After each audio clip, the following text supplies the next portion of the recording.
Hi, everyone, and welcome to another episode of Pathfinder, a podcast by Payload, the leading digital media company in the space industry. My guest today is Kate Kelly, Director of Space and Emerging Programs at BWXT, a Virginia-based nuclear manufacturing and engineering firm. This is not a startup. This is an 8,000-person company with a significant amount of heritage with the Department of Defense and the Department of Energy. Today's episode is about the company's plans in space with NASA and DARPA across both nuclear thermal propulsion technologies and power systems. We talk about nuclear's current state in space and what that'll look like over the next decade. Let's get started. Kate, welcome to Pathfinder. Thank you for having me. Excited to be here. So I'll tell you an interesting fact, which is before you, we've only had one nuclear, what I would call a nuclear company on our show. We just celebrated episode number 100 a couple weeks ago. So basically, with your appearance on the show, nuclear has only been 2% of our entire content around space. So I'll take it. No, I'm particularly excited about the conversation. I mean, there's a lot more really interesting technological changes and advancements that are happening in space nuclear, and there's a lot for us to talk about. So, but before we get into BWXT and what you do there, tell us a little bit about yourself. How did you end up at BWXT? How did you end up pursuing nuclear? Give us a little bit of the Kate story. Yeah, happy to. I kind of fell into space nuclear, nuclear first and then space, which in the space industry, I feel like is an outlier. There's so many people that are just so, passionate about space, and it was almost like intrinsic. And so while my, entry into the industry was really gradual, I wasn't inspired to go into it, from the get-go. I've certainly been inspired to stay. So I have what I would say is not a traditional background for someone who spent their career with a nuclear company. I have a chemical engineering degree. I saw kind of two opportunities as a student. I saw the opportunity to enter the workforce and go into oil and gas. And I saw the opportunity to go on to grad school and become, a PhD chemical engineer. And I know there's tons of more opportunities, but that's what I felt like the options were. And neither really appealed to me. And I'm still trying to figure out what to do. I end up with an internship with a nuclear energy company that's headquartered in my hometown. And I really loved it. I was working on a new plant program.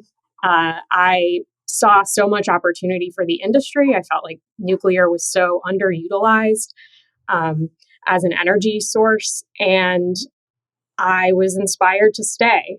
Now, I graduated at a time when it was not the best time to try to find a job in the nuclear industry. It was recently after Fukushima.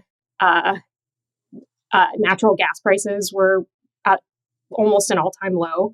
And so there weren't a ton of job opportunities, but there was this really exciting program that was going on in Lynchburg, Virginia with BWXT, but it was B&W at the time, to build a small modular reactor program. So I joined the company, moved to a city that I had never heard of, and I've been here ever since.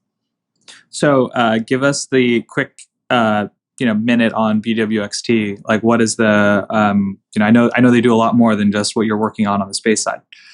Yeah, so we're about an 8,000 person company, so large business. We have operations across the U.S. and Canada with a small footprint in the U.K. The largest part of our business is delivering the fuel, nuclear reactors, and plant components for the Navy's submarines and aircraft carriers. And then we do a number of things in the commercial nuclear industry in Canada. We have a medical isotope business that's also based in Canada. And then we have our advanced technologies portfolio, which is the group that I work in, and the group I've been with for the last 6 years or so. So I have to ask, it's really rare to find someone these days, especially at our age, that have been at one company for a majority of their career. And it looks like you've been at BWXT for a big portion of your career. I am very curious, what, tell us a little bit about the company that's made you stay for as long as you have. Yeah. So I said I joined the company in 2012, right out of school, as a system design engineer on this small modular reactor program. I just really enjoyed it. The program, unfortunately, is no longer active. And so after about 2 years in that role, I didn't want to leave the company. I saw a lot of opportunity. So I moved to go work in our manufacturing facility. So it's the site that we make specifically the nuclear reactor portion of that supply chain for the Naval Nuclear Propulsion Program. And it's a facility that's been operating for, almost 7 decades. It's, the only one of its kind in the country. And it's just the rigor that goes into the operations day in, day out. It really drew me in. And then in around 6 years ago, the company was starting to look at, and this was right as the government was gaining a lot of interest in new nuclear applications. So we start seeing pressure to decarbonize. We start seeing an interest in expanding our capabilities in space. And so BWXT started this new product organization, and that's Advanced Technologies. And I was one of the earliest hires into this new group. And I joined to just manage projects, all related to space, all related to advanced manufacturing. And, once you start working in space, it kind of really sucks you in. And then, over, the projects got larger, a little more complex. Our portfolio started to grow. And then around 3 years ago, I assumed leadership of our space nuclear portfolio. So give us a little bit about that. So your role now is Director of Space and Emerging Programs. It's and I want to highlight that it's and emerging programs. So I'm curious, what are you doing in space, and then why is it and emerging programs? So at a high level, I'm responsible for the strategy and execution of space and advanced concepts programs. So not too much about the advanced concepts work is public right now. And space is certainly the largest part of that portfolio. But, just as we started to see an interest, 7 or so years ago to start to use nuclear fission reactors in new places and for new applications, there's a lot of synergy across other applications, national security applications, other domains where there's a need for this insertion of, high consequence emerging technology.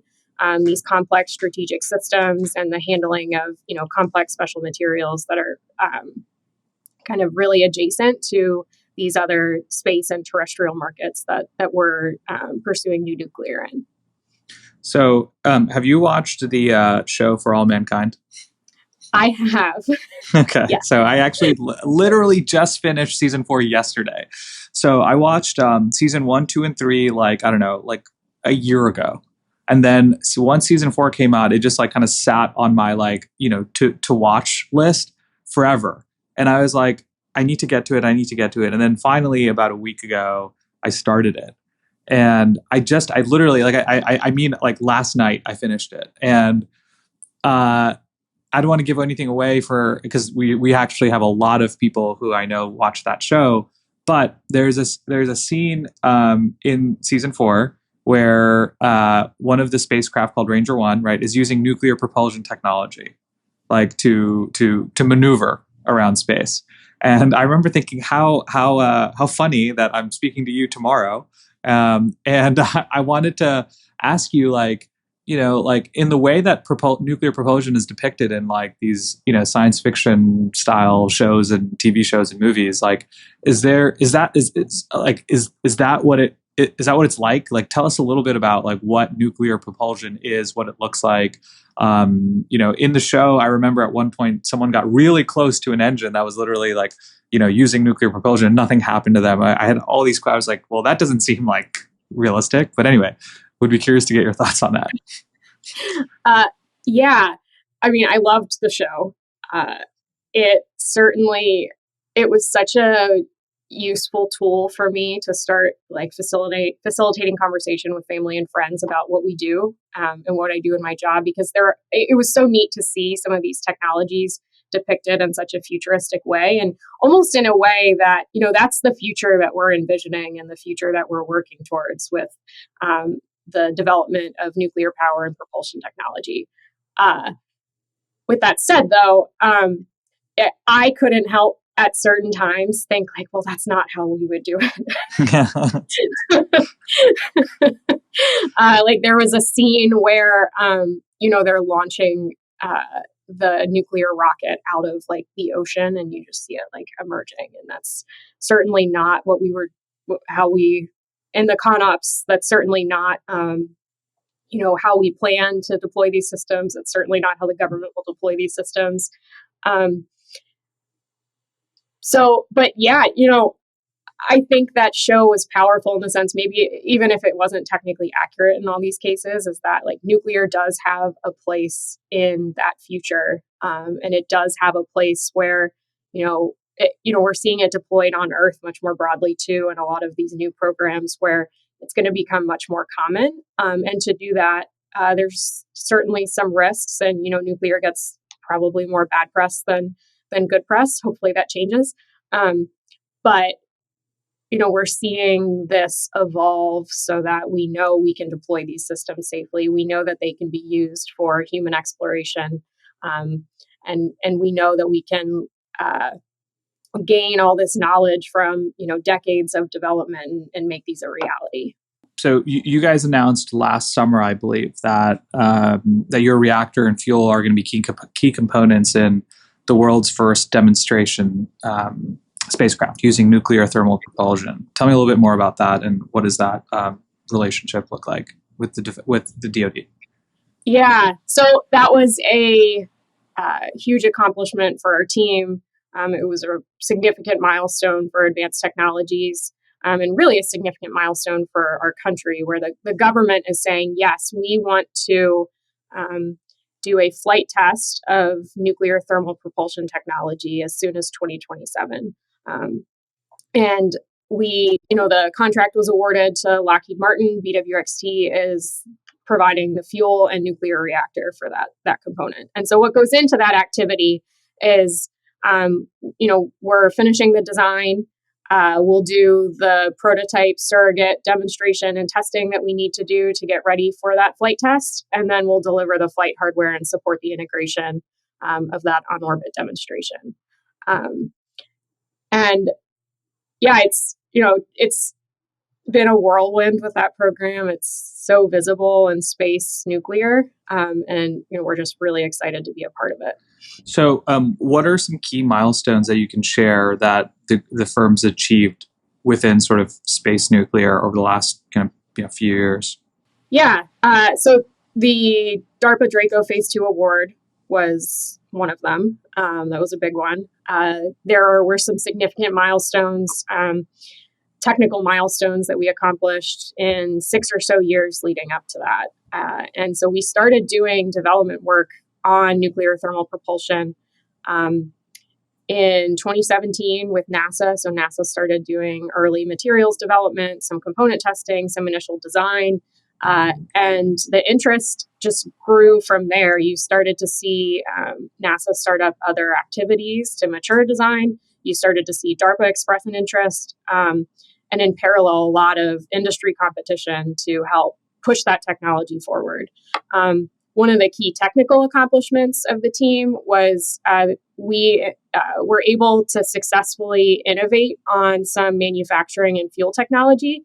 It was technology that had prohibited some of the NTP programs that the country had studied in the past. So there was a large development campaign in around the 60s and a program called the NERVA program, where we actually built and tested 24 nuclear thermal propulsion reactors on Earth.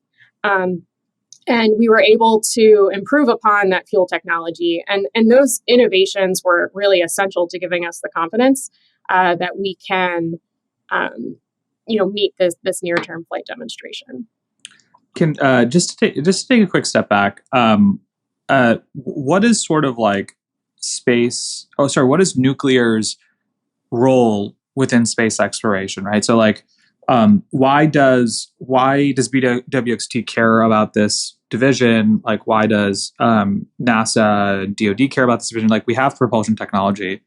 we have a lot of different ways that we've been doing it for, or I shouldn't say a lot of different ways, but there's a number of different fuels that we use, and we know it works and it's tried and tested, and we've used it to visit outer planets, and we have propulsion technology already. What does nuclear thermal propulsion solve?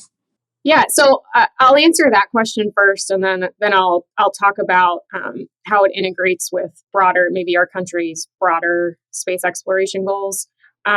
So in a nuclear thermal propulsion system, or what we call a nuclear thermal rocket engine, you're using nuclear fission to generate extremely high temperatures. That engine is going to transfer heat produced by the reactor to a propellant, which is expanded and then exhausted through a nozzle to propel the spacecraft. So when you compare it to chemical propulsion, which we use today, that nuclear reactor can generate much more heat, which then translates to efficiency. So you end up with a system that's 2 to 5 times more efficient than chemical propulsion, which means you can travel through cislunar space much faster, and you can even use nuclear thermal propulsion to extend human exploration from the moon to Mars. And it can yield, that means a much shorter duration travel time for the crew. So I know that we have not demonstrated nuclear thermal propulsion yet, and obviously that's what you're working on. But from a power perspective, nuclear and space have been going hand in hand since the 60s in a lot of different ways.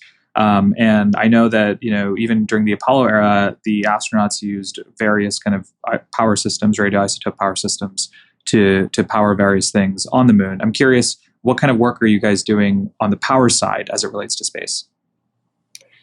Yeah, so we had, over the last 2 years, we've announced a series of awards and partnerships related to the development of space nuclear power systems. And when we talk about space nuclear power systems, there's kind of 2 types. There's systems that you'd land on the surface of the moon or eventually the surface of Mars to generate electricity.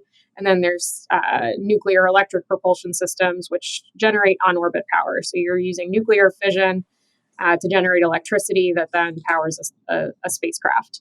And we were participating. So NASA is pursuing a program related to the fission surface powers, or a fission surface power system. They just announced they've completed phase 1, and they have plans to proceed that to phase 2.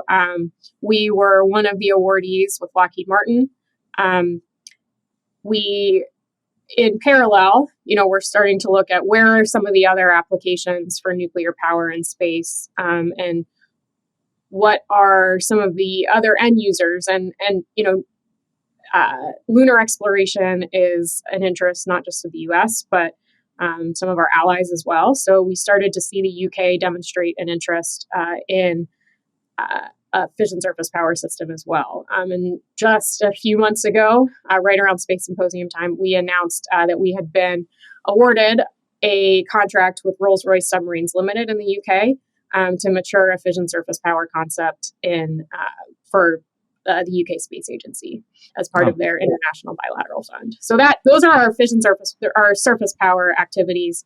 On the NEP side, or nuclear electric propulsion side, the Air Force Research Lab a couple years ago started to express an interest in having the capability to have higher power systems on orbit. And so they kicked off a program called JETSON, and we are a participant in that. We're a partner with Lockheed Martin, and then there's a small business who they're named Space Nuclear Power Corporation, and it's a group of people who had spent careers at different parts of the U.S. government and had done this really unique test called the Krusty demonstration 10 years ago, not quite 10 years ago, where they actually built and tested a power reactor at the Nevada test site. And they have this really mature, really cool concept. And so we've partnered with them and Lockheed on that program to working towards hopefully a flight demonstration of nuclear electric propulsion technology. So going back to the fission surface power, is that, just to kind of ask sort of a bit of an ignorant question, but is that is that defined as fission power that's used on a planetary body or like the moon? Is that the best way to think about that? Yeah, that's the best way to think of it. And are there any, just to kind of take an extra step, take it an extra step further, arguably the most extreme environment ever, right, to have a power system. Are there any Earth-based applications of taking, okay, well, we have an ability to build this power system on the moon, but what if we threw a power system in somewhere, an extreme or hostile environment on Earth where we need power?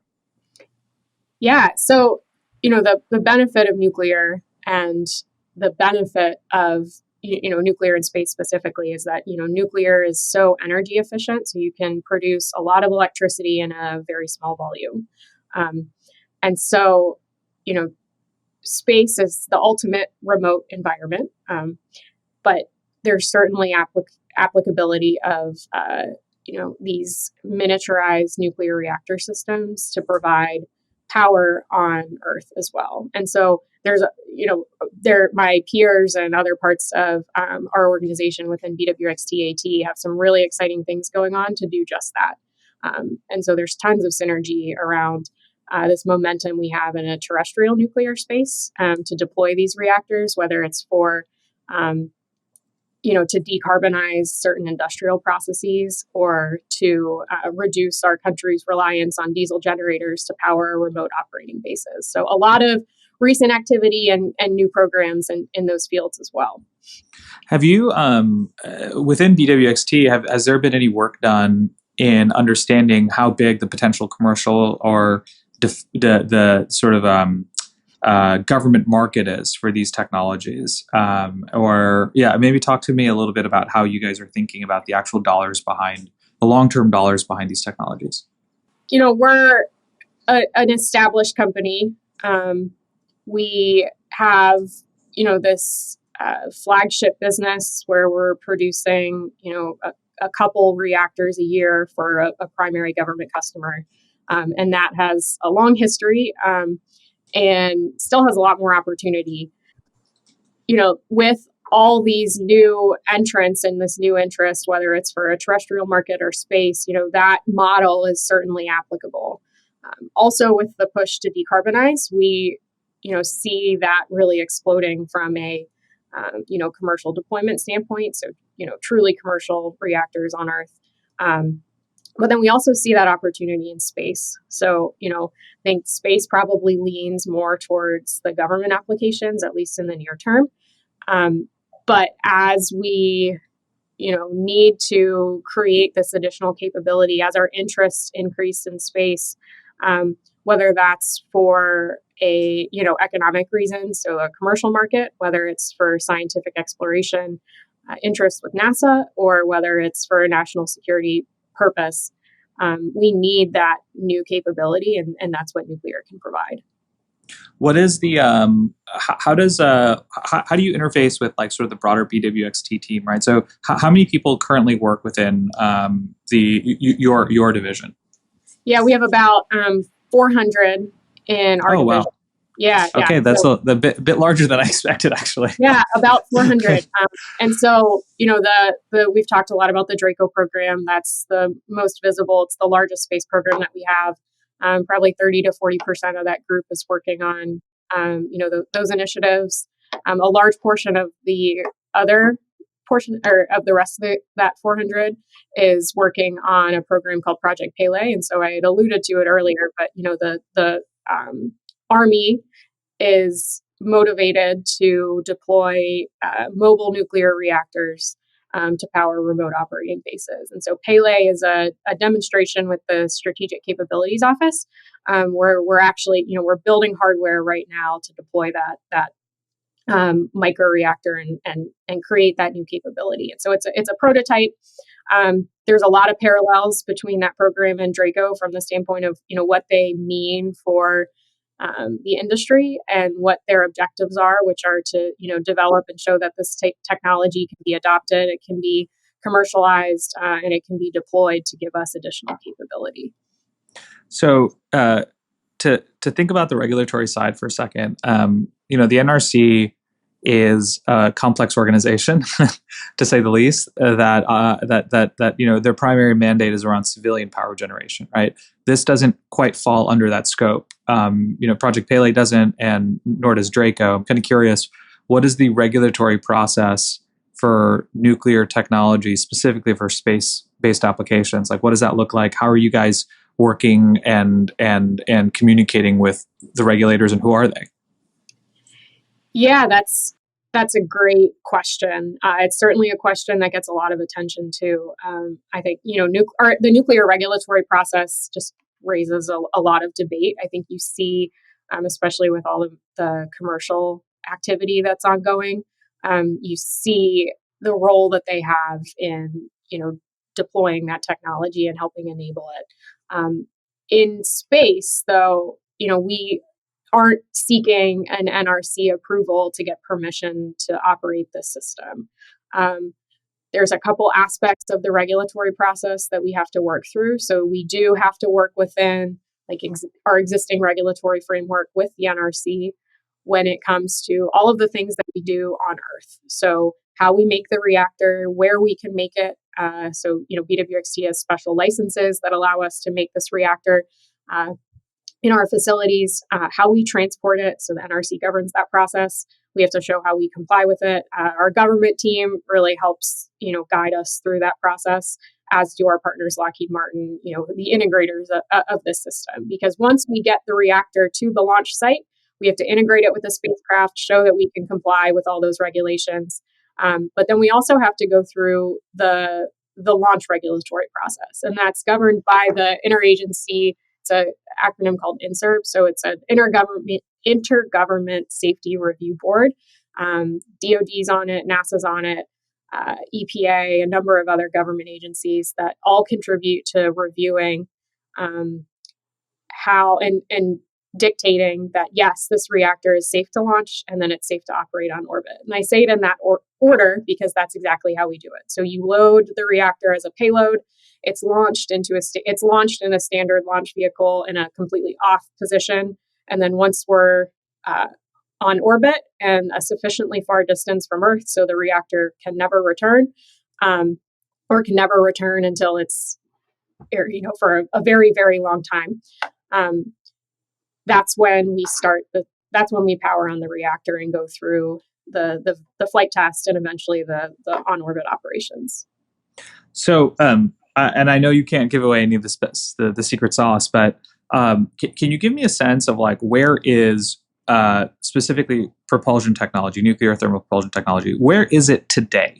Today, July 2024. I know that Draco, there's a demonstration date of 2027. Yeah. Is that, I'm not going to ask you if that's realistic because I know you're going to say it is, but where is the technology today and how far is it from being commercialized? How do you think about that? And can you give folks, especially myself, that don't spend a ton of time in this specific area, how we think about sort of the practicality of us getting to a point where we're firing a thermal propulsion based engine in 2027? There is so much history and so much that we can pull from across different applications and different industries. So the hard thing about this flight demonstration is navigating that launch process for the first time, building this type of reactor for the first time, and kind of going through the integration aspects to get there. The technology around the reactor has a lot of heritage associated with it, so that risk goes away. Even the technology within the reactor, we've been working on for 7 years. So we build it at prototype scales.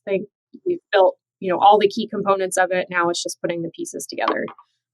We have the test data to show that we're confident that we can do it.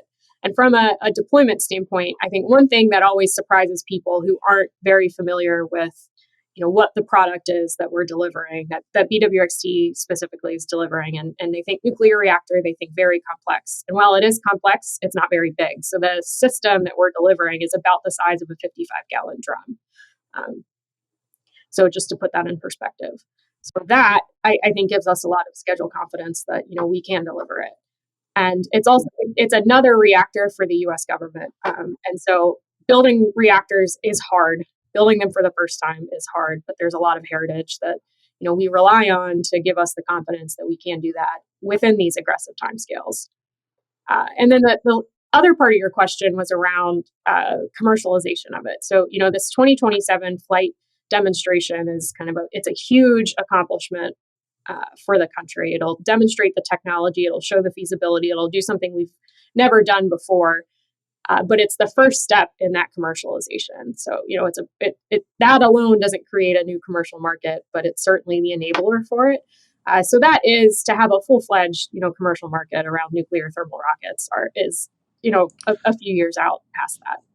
So if the 2027 demonstration is successful and it hits all the marks that you're looking to see from BWXT's perspective, what sort of next steps? What is it like? Hey, 2027, we nailed this, and all of a sudden we know a ton of people who want this, and we're gonna have all these orders, and all of a sudden we're gonna have a path towards a sustained presence for this technology in space.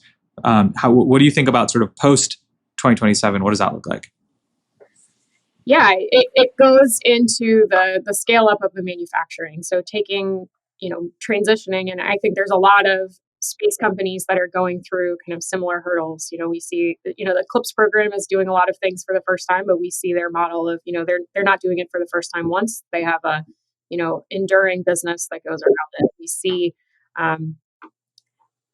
and so I just use that as an example that, this, and there's a lot of work that's going to occur kind of in parallel to help get us ready for that. So not just for the scale up, but actually to continue to build that advocacy and to create that mission pool with these variety of end users. And I say variety because it's not just one. We talked about NASA, we talked about the commercial market, there's a DoD market as well. And so all of that, could take. Can we talk for a second about safety? Yeah. And there's a lot of discussion and debate about what chemical propulsion does and will continue to do for Earth and the environment and there've certainly been safety concerns and deaths related to chemical propulsion technology on Earth so far. Now, I know nuclear thermal propulsion is being discussed for space specifically, and of course for uncrewed systems. But are there any risks associated with the fact that you're putting? I'll take a step back. Right, I think there's a public perception. There has been a historic public perception issue with fission-based technologies in terms of radiation, and we've had multiple kind of accidents in the past that have been portrayed as media as way worse than they were actually in terms of like actual impact and effect. When you think about putting these kind of miniature fission reactors in space, are there any safety concerns, I guess is what I should say? I mean, the decision to pursue a crewed mission using nuclear thermal propulsion technology is one that won't be made lightly, but it's certainly on the table, and it's certainly a possibility when we go through all of the necessary qualifications to ensure that the system can operate safely and is not causing a harm to our crew, also not causing harm to long-term harm in a space environment. And the decisions we make today are decisions that future generations need to live with. So it's not something we go into lightly at all. With that said, there's good data around the deployment of nuclear systems on Earth, and where before we make the decision to do that, there's sufficient safety reviews, there's sufficient regulatory process to ensure that those can't cause harm to the public. And nuclear has gotten bad press. There are very significant incidents that we're still dealing with the consequences of as a society, and we can't forget that. But anything new that we do today has so much more rigor around the safety of the materials we're using, the reliability of them, and all of that just goes forth to show that we can do this, and I think we can get there.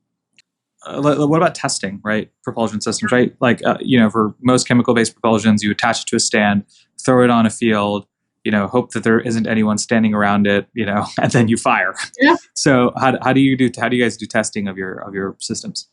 Yeah.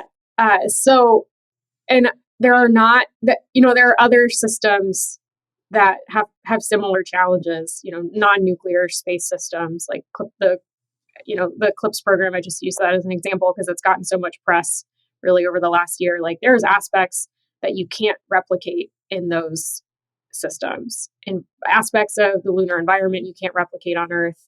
So, your first landing attempt really becomes your the first go at that fully integrated attempt. And that's not dissimilar from aspects of the nuclear system. So in those cases, you break down to a component level, subcomponent level, and test what you can in the environment that you can. And so that's our approach for these nuclear thermal rockets. It's what we've done a lot of activity around, trying to create as representative of an environment as possible on Earth, do as much testing as we can, get as much data, and then you integrate that into our models to show, okay, this is what we assumed was going to happen. This is what actually happened. How far off are we? And then you just try to get as complex as you can to get the data that you need to. Now, the challenge with why we are not planning this first initial demonstration on the ground is because to build a nuclear reactor and operate it on the ground, then you're starting to get into that NRC regulatory space. Now, a nuclear thermal rocket, you have this hot exhaust that in space is okay, but to test on Earth, you'd be just exhausting into the atmosphere, and that's a risk to the public that we're not going to take. Now, it is possible, but you'd have to show that you're not going to cause any harm to the public, and that's a very expensive test facility. It doesn't currently exist. We're certainly not going to test things in 2024 or even in out years the same way that we tested them in the 1960s when we did go through that 24 reactor test campaign in the country. So right.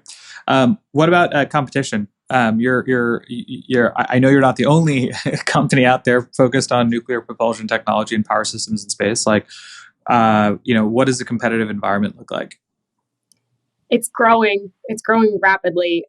Nuclear thermal propulsion, and between nuclear thermal propulsion and then the power variants, I think the power variants, you're certainly seeing a lot more new entrants, a little bit of a bigger market, a lot more competition right now. That's not to say that there isn't that competition in the NTP side as well, but the capability that BWXT has, where we have that kind of full life cycle of deployment right now, is unique. So the manufacturing experience and that capability to deliver these high consequence reactors, deliver the fuel for it, that's something that BWXT has, I think, an advantage in. But, with these, I think that applies just for the prototypes. These prototypes are going to be pathfinders. They're going to be enabling for future variants, future competition. I think the market, when we, succeed on these initiatives, is going to well surpass, I think, the capability of any one organization. And I think that's, if we get to that point, like, that's a huge mark of success, not just for space, but I think nuclear more broadly. Right. Yeah. I mean, I certainly buy that this could be a market where there could be many, many successful players operating in tandem. I am kind of curious, coming from you've been at BWXT for most of your career, and it's an 8,000 person company. Yeah. How do you think about startups now? Normally, I think. I would say because it's nuclear, because it's a much more regulated market, I think it's a little bit more complex than most other markets, especially when you're thinking about hardware-based technologies. There's just an additional component of risk here that exists that doesn't exist in a lot of other types of businesses and industries. But how do you think about the startup market? Is that like, obviously larger companies are known not to be as nimble, not to be as flexible, tend to be a little bit more bureaucratic. But how do you think about BWXT's place in competing against startups that might be, developing these or similar systems, I should say? I think there's a lot that we can learn from startups. There's a lot that, I admire about these. I think the risks these new startups are willing to take. I think how bold they are, how lean forward they are with their technology. We're seeing some have a lot of success and, gain a lot of momentum. I know you talked about having another nuclear host on in one of the earlier 100 shows. I know they're working on, some radioisotope power systems. I think that's a really innovative concept. And it's really bold to try to take on these new, because to your point, there's a lot of, rigor that comes with nuclear that isn't easy to build, isn't easy to start up. So we have strong relationships with a number of startups. I try to keep track of, just how quickly this market is growing. And a lot of that growth is through startups. But part of, what we can learn from these startups is that, and I think it's telling in how I talked about, we created this new group to look into these new nuclear markets and develop these new nuclear products. So, the same rigor that you apply to deliver, with a very established product line where you're making, hundreds of the same thing or same variant isn't, the same thinking that gets you into this new space. So we try to find a balance of both, because I certainly recognize that there's strengths and weaknesses kind of wherever you sit. So finding that balance is critically important. So as we kind of think about the next decade, right, in space in general, there's a lot of big things that are going to happen. We're going to go back to the moon. The ISS is likely going to be deorbited into the Pacific Ocean, and we're going to have a private commercial player that takes its place. We're going to have, we might even be on Mars, actually. Actually, if you look out 10 years, right, that'll put us into 2036. We may be on Mars. Where does nuclear technology in space look like in sort of the next 10 years? What do you think? Where do you think we are? Is it widely used, or is it just starting? Is it really being used for very specific applications? I think we'll be right on the cusp of that broad use. So we know that, our ambitions for space exploration are incredibly bold. I think they're incredibly achievable. We see, so much emerging interest. And the more that we want to do in space, the more you need the resources to exist and the resources to sustain that exploration. And that looks like the power that you need to, even survive in these conditions, survive for the durations that we have planned. And it also means the transportation that you need to get through space, at a more efficient pace than we can today. And so I think nuclear has to be part of that solution. And I think we'll see multiple variants of nuclear systems in space, US-based nuclear systems in space 10 years from now. So we talked about For All Mankind, but I'm curious if you draw any inspiration from any other space movies, TV shows, books that help you think about your work at BWXT. Oh, that's a tough question. Because For All Mankind has gotten such such visibility over the last couple of years, and it's such like a good representation of kind of what our future could be, and it has some really powerful, important messages. So it's really hard for me to help that one. Okay, that's fair. I'm pretty selective with the TVs and movies that I do watch. We're pretty busy these days, so that tends to occupy a lot of my time. Well, in that case, I was going to ask, what do you do in your free time when you're not focused on building nuclear thermal propulsion systems? Yeah.